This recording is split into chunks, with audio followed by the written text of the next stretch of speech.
हाय students, कैसे हो? This is professor Kartik Trivedi, you are watching me on my YouTube channel. तो आज हम देखेंगे यूलर्स कॉलम थ्योरी के बेस के जो न्यूमेरिकल्स है वो। तो मैं ये जो क्वेश्चंस ले रहा हूं that is from previously asked question as per the new syllabus. तो एक क्वेश्चंस आपको पूछा गया, तो देखो ये क्वेश्चंस जो मैं सोल्व कर रहा हूं उसका मतलब ये नहीं कि सिर्फ एक ही क्वेश्चंस करना है। यहां पे देख लो, देखो एग्जांपल्स ऐसे होते हैं, there are infinite examples, you can not do it everything. मैं तुम्हें इसके एग्जांपल्स कैसे सोल्व करने हैं उसका एक फॉर्मूला बता देता हूं, फिर तुम्हें इस फॉर्मूला का यूज करके ज्योमेट्री अलग अलग होगी लेकिन you can apply this same method to every section. So वो आपके लिए मैं छोड़ता हूं कि आपको अपने किताब के अंदर जितने भी प्रीवियस ईयर क्वेश्चंस देके रखे हुए वो आपको सोल्व करने हैं। मेरा काम है सिर्फ आपको दिखाना, आपको गाइड करना। तो ऐसा एक क्वेश्चंस यहां पे देके रखा हुआ है। अब ये जो क्वेश्चंस था तुम्हारा that is asked for the I section, तो डिफरेंट टाइप्स की ज्योमेट्री तुमको देगा। सो यहां पे मैंने जो ज्योमेट्री ली है numerical that is I section. अब ये ज्योमेट्री कोई और भी हो जाए तो तुम्हें इसका आई एक्स एक्स और आई वाई वाई क्या होता है इसकी वैल्यू तुम्हें पता होनी चाहिए। ठीक है, तो प्रैक्टिस करो, जितने भी न्यूमेरिकल हो उतनी प्रैक्टिस करो, क्योंकि ज्योमेट्री बदलेगा आई एक्स एक्स और आई वाई वाई बदल जाएगा। बस वही करना है, आई एक्स एक्स और आई वाई ढूंढना आ गया तो फिर तो न्यूमेरिकल में कुछ दम है ही नहीं। सो आप क्या करो, आपकी किताब के अंदर डिफरेंट ज्योमेट्रीज देखो, है ना, उसके फॉर्मूला लिख के रखो आप, वो आपको याद रखना है, मगअप करना है। ठीक है, so here The question is for I sections। बोल रहा है 400 mm by 200 mm by 10 mm का कोई I section है। तो अभी किस तरीके से लगे, देखो 400 mm यानी I section उसका टोटल डेप्थ, इसकी टोटल डेप्थ इसको बोल रहा है 400। अब ये फ्लैंज आप देख रहे हो, इसका विड्थ दैट इज 200 mm और इसका इतना पार्ट इसको हम बोलेंगे थिकनेस या डेप्थ, इस पर्टिकुलर पार्ट उसको हम बोलेंगे 10 mm। So this is 400 mm vertical length, this is 200 mm, you can say this horizontal length and you can say this thickness is equal to 10 mm। अब इसको कैसे डिफाइन करते हो, क्या नाम देते हो, यहाँ पे B देते हो, यहाँ पे D देते हो, whatever, वो आपके ऊपर, पर इसको ड्रॉ ऐसे करना है। जब भी कोई आपको बोलेगा 400 mm by 200 mm by 10 mm का I section, that means you need to draw it something like this। So मैंने यहाँ पे D equal to 400 mm, B equal to 200 mm and T equal to 10 mm लिया हुआ है। अब ये बोल रहा है N 6 मीटर लॉन्ग, तो इसकी लेंथ देके रखिए that is 6 meter long, is used as strut. अब कॉलम एंड स्ट्रट दोनों के लिए यूज हो सकता है। अब यहां पे बोला है स्ट्रट के लिए यूज होता है, हालांकि हम यूलर्स कॉलम थ्योरी हम यूज करते दैट इज फॉर कॉलम, ठीक है, बट यहां पे उसने बोला है फाइंड यूलर्स क्रिपलिंग लोड, तो हमें यूलर्स लोड फाइंड करना है। So that again we consider, we इसको सोल्व करेंगे हम, स्ट्रट का न्यूमेरिकल है पर इसको हम यूलर्स लेके चलेंगे। अदरवाइज क्या होता है कि आपको अगर जनरली क्या होता है column Euler's theory that is for the long column. ठीक है, सो चलो, तो यहां पे इसको हम लॉन्ग कॉलम क्योंकि 6 मीटर लॉन्ग दिया हुआ है, चलो done.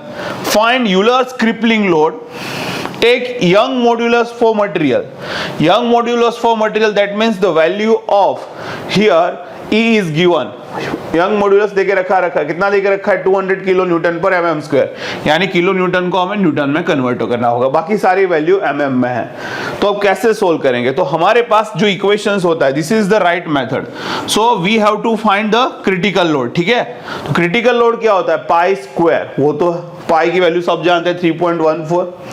E that is young modulus that is given, कितना देके रखा है 200 किलो न्यूटन पर mm स्क्वायर, उसका मतलब 200 into 10⁻³ न्यूटन पर mm square. So that is over here. अब आई मिनिमम कैसे फाइंड करना, तो कोई भी सेक्शंस आपको देके रखा है उसके लिए आप आई एक्सेस फाइंड करें और आई वाई वाई फाइंड करें। अब इस दोनों में से जिसकी वैल्यू आई यानी कि आई एक्सेस और आई वाई वाई में से जिसकी वैल्यू कम होगी उसको हम क्या लेंगे I minimum upon L square. L means effective length. तो अब यहां पे देखो इफेक्टिव लेंथ, तो यहां पे कंडीशंस देके रखी हुई, क्या बोथ एंड हिंज देके रखा है, both end fix, one end fix, one end hinge, या फिर one end fix and other end free. तो यहां पे देखो, सो यहां पे बोला हुआ clearly both end is fix, so that condition is given. So मैंने आपको प्रीवियस जो थियरी कराई उसमें हमने आपको बताया कि different types of and condition in column होती है।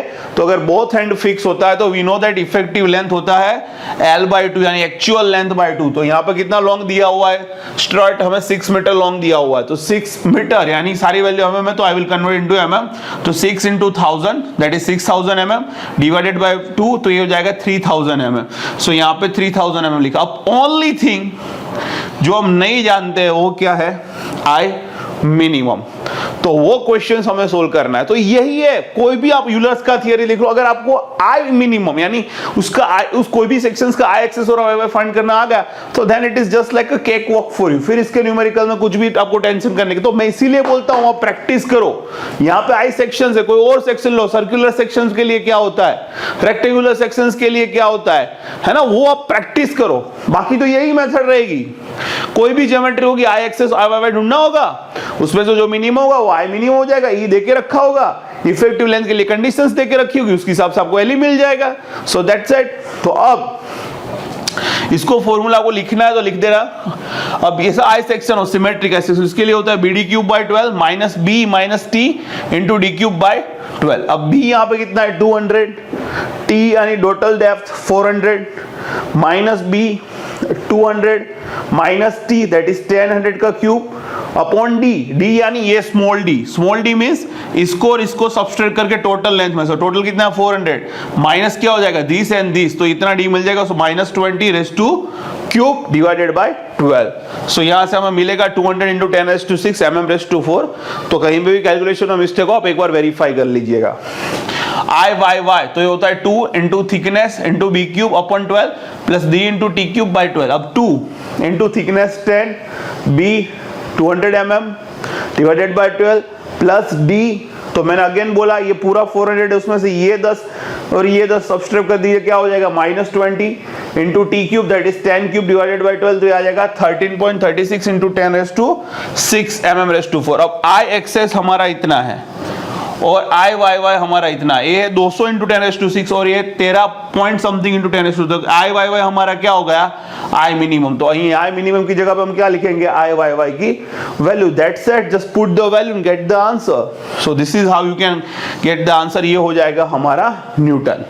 और एक खास याद रखिए आई एक्सेस और आई वाई वाई की यूनिट क्या आएगा, तो बी यानी वीथ है तो उसका भी mm होगा और डी क्यूब उसका mm क्यूब, तो mm इंटू mm cube that is mm raise to 4। So that is why both side mm raise to 4। तो यूनिट क्या लिखना है वो भी याद रखना है। यूनिट अगर गलत लिखोगे तो सारे आंसर कट जाएंगे। यानी जो वैल्यू mm में रखी तो हमने mm में रखी, फिर सिर्फ ई हमें किलो न्यूटन था तो इसको न्यूटन में कन्वर्ट करा, ठीक है।